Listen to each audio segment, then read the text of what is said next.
बिस्मिल्लाहिर्रहमानिर्रहीम। शुरू अल्लाह के नाम से जो बड़ा मेहरबान निहायत रहम वाला है। शुक्र आपको उस जगह पहुंचाता है जहां खालिक मौजूद है। शुक्र को एक लिबास की तरह पहने और ये आपकी ज़िंदगी के हर कोने को रोशन कर देगा। झूठी बातें दिल को परेशान करती हैं जबकि सच्चाई खुशी और सुकून लाती है।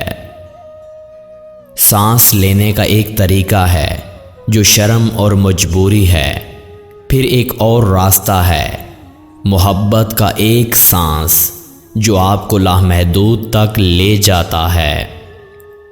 सब कुछ खालीपन है, बाकी सब हादसाती।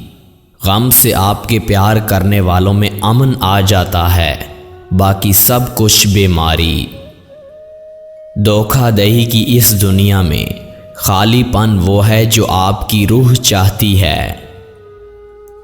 ऐ मेरे दिल, कभी ये ना सोच कि तू दूसरों से बेहतर है। हमदर्दी के साथ उनके दुख सुन। अगर तुम अमन चाहते हो तो बुरे ख्यालात को बरोएकार ना रख, गुफ्तगू ना कर और जो कुछ तुम नहीं जानते उसे ना सिखाएं। आपके साथ जो भी होता है मायूसी में ना पड़ो। यहाँ तक कि अगर तमाम दरवाजे बंद कर दिए गए हैं तो भी आपके लिए खुफिया रास्ता ज़रूर होगा जो कोई नहीं जानता है। आप उसे अभी तक नहीं देख सकते, लेकिन उस रास्ते के आखिर में बहुत सारे दरवाजे हैं। शुक्रगुजार हूँ। अपनी मतलूबा चीज़ के हसूल के बाद शुक्र अदा करना आसान है। अपनी मर्ज़ी के पूरा होने से पहले शुक्र अदा करना सीखें। ऐसी दौलत जिसका आप तसव्वुर भी नहीं कर सकते। अजनबी की बातों पर गौर ना करें, अपने खुफिया दिल में खामोश हो जाएं।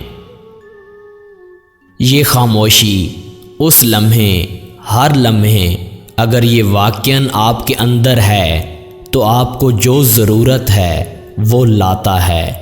यकीन करने के लिए कुछ भी नहीं है, सिर्फ़ उस सूरत में जब मैंने खुद यकीन करना छोड़ दिया। मैं उस खूबसूरती में आया था। खामोशी से बैठें और ऐसी आवाज़ सुने जो ये कहे कि ज़्यादा खामोश रहो, मर जाओ और खामोश रहो। खामोशी एक यकीनी इलामत है कि आपकी मौत हो गई है। आपकी पुरानी ज़िंदगी खामोशी से दो चार थी। खौफ सोच की उलझन से बाहर मुंतकिल करें, खामोशी से रहें।